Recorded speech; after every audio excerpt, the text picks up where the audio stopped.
relationship and close relationship that he has with his Father. For example, in John chapter 3, verse 35, I'm not going to take time to spend with these verses. I just gave them to you last week. But the Father loves the Son, and he's given all things into his hand. In John chapter 5, verses 17 through 47, we see that Jesus healed someone on the Sabbath, and they were upset about that. And it tells us in chapter 5, that this is why the Jews were seeking all the more to kill him, because not only was he breaking the Sabbath, but he was even calling God his own Father, making himself equal with God. Now, what did he say that they took that to mean that he was making himself equal with God? Well, verse 17, my Father is working now, and I am working. That statement to them in verse 17 meant that he was saying, I am God. And so they understood that completely and fully. And let's go back to chapter 10 of John, their response. And their response was that they said, well, we're not stoning you because of good works or a good thing. We're stoning you because of blasphemy. And as they say here, because you being a man, they agree that he is a man. They're not arguing that fact. And they're not arguing the fact of works either. They're not saying, oh no, you don't do any good works.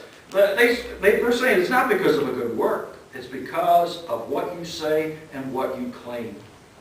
Now, let's go to a couple other passages. Let's start in the New Testament and go to Colossians chapter 1. Colossians chapter 1. We'll be spending a little bit of time here in this passage, so keep your place back there in John, but we're going to be spending a little bit more time here. And let's look beginning at verse 15 of Colossians, this epistle by Paul. It tells us in verse 15, he is the image of the invisible God. Who's the he? Well, go look for the antecedent, back in verse 13, his beloved Son. So, God has a what? A Son. And he is the beloved Son.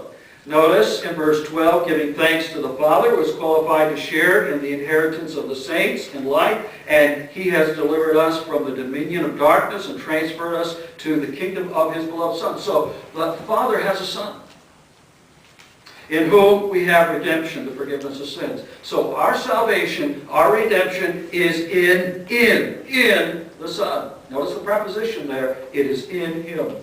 It's not in us, not in our good works. It's in the realm of being in the Son. Now go to verse 15. He is the exact image, or the image of the invisible God. What is God? He is invisible. But he is, in a sense, the Son makes God visible. In fact, he said to his disciples, when you see me, you see God. So, he is the visible God, and notice he is the firstborn over all creation. So, we see here the person and the work of the Lord. Now, the word here, firstborn, prototokos is the Greek word, and it can mean first in the sense of being born first, but that's not the primary way it's used. And based upon the way Paul is using it here, it is used in the sense of being preeminent in rank. In other words, it emphasizes priority. In other words, he is preeminent in rank over creation because he is the creator and because he is God. And only God can create out of nothing. Verse 16, for by him all things were created. So he's the creator. Only someone divine can bring something out of nothing.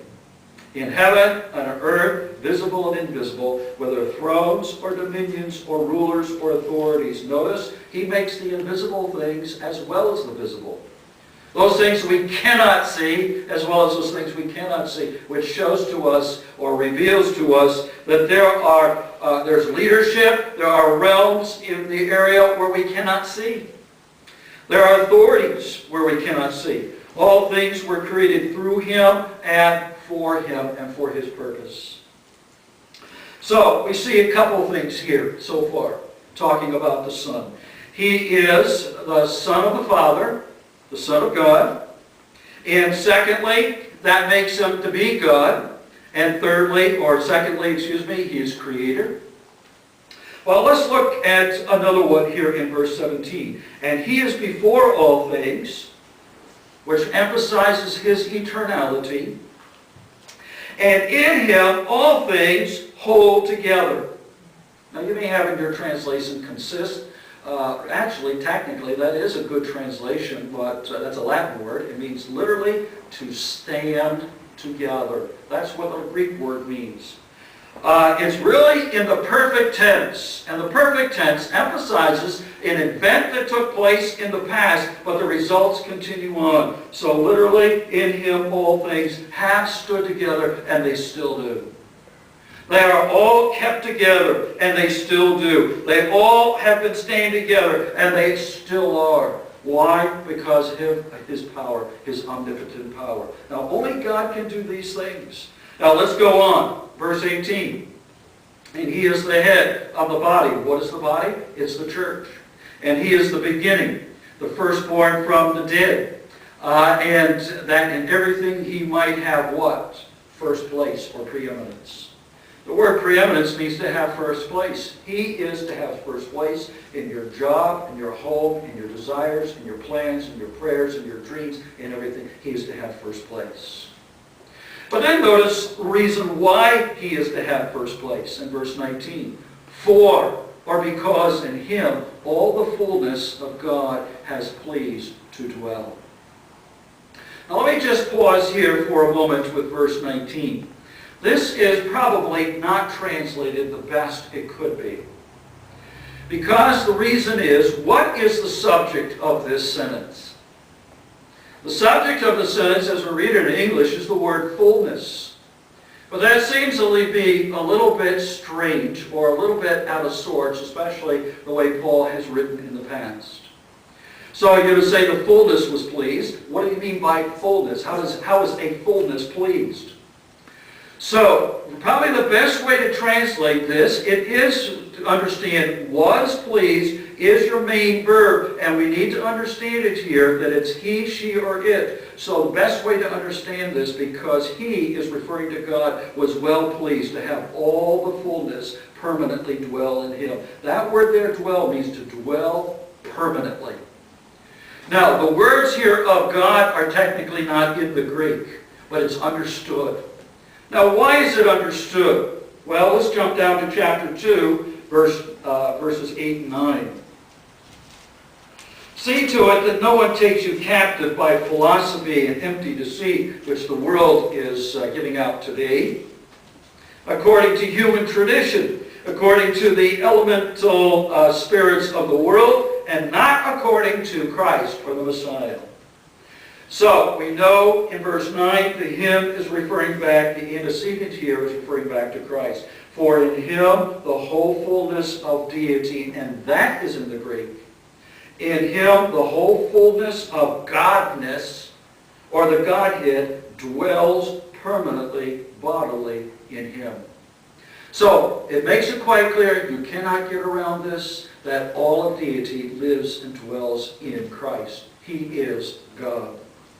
And so, he is qualified because he is creator. And through him, verse 20, in chapter 1, to reconcile to himself all things, whether on earth or in heaven, make peace by the blood of his cross. It was all done through him because he is God. Only God is the one qualified to fulfill all the requirements of God's holy righteousness and his holy demand. Let's go to Hebrews. Hebrews chapter 1. In this chapter here, the author quotes from the Old Testament several times.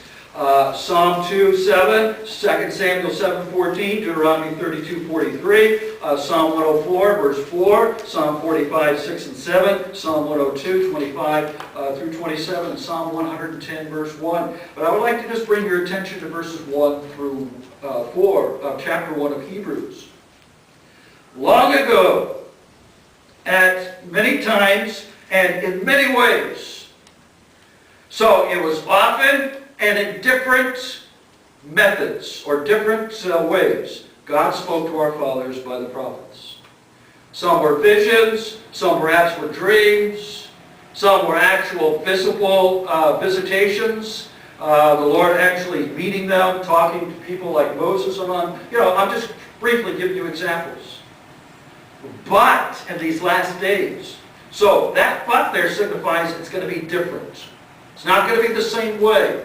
He's not making himself clear or speaking to us the same way. But in these last days, so long ago, and the author here believes he and they are where? In the last days. So if they thought that they were in the last days, what about us?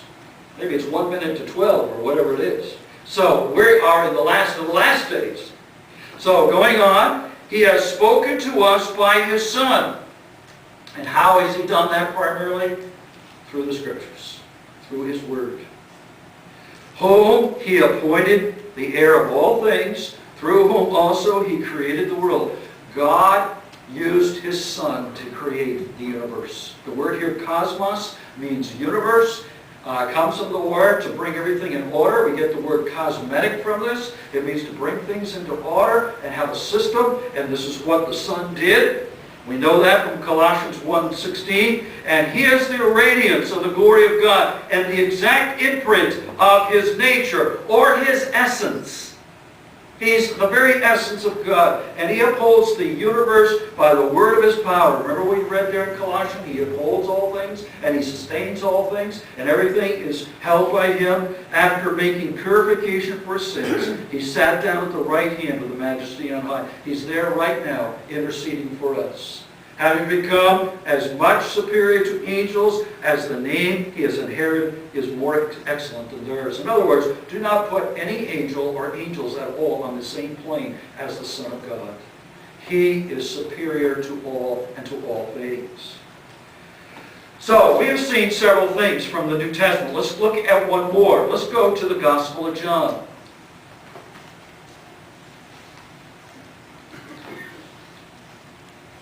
The Gospel of John. John chapter 1.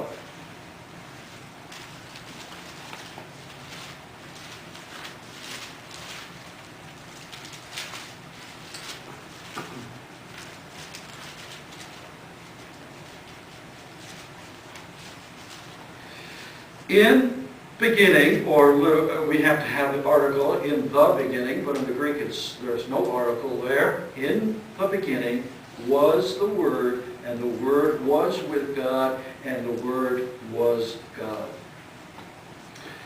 Now, some of you have taken Greek with me.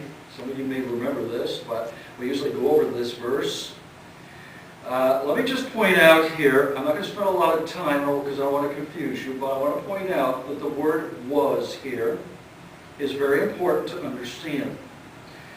This is what we call here in imperfect tense here. An aorist imperfect, we call it. And what the imperfect emphasizes is something that is continually going on in the past. In the beginning was or was existing the Word. And the Word was existing with God, and the Word was existing God. So the verb here is emphasizing an ongoing activity, always. And another important thing that I would like to bring out here is the preposition in the second part, the word was with God. Now, we can say in the back here of the church there is a trash can or whatever we want to call it, that we throw things away, and it's pretty close to the door. We could say they are with each other or near each other, but that's not what this word is emphasizing. You may have a chair near the door at your home, but they are with each other or near each other, but that's not what this word is emphasizing. It's emphasizing relationship.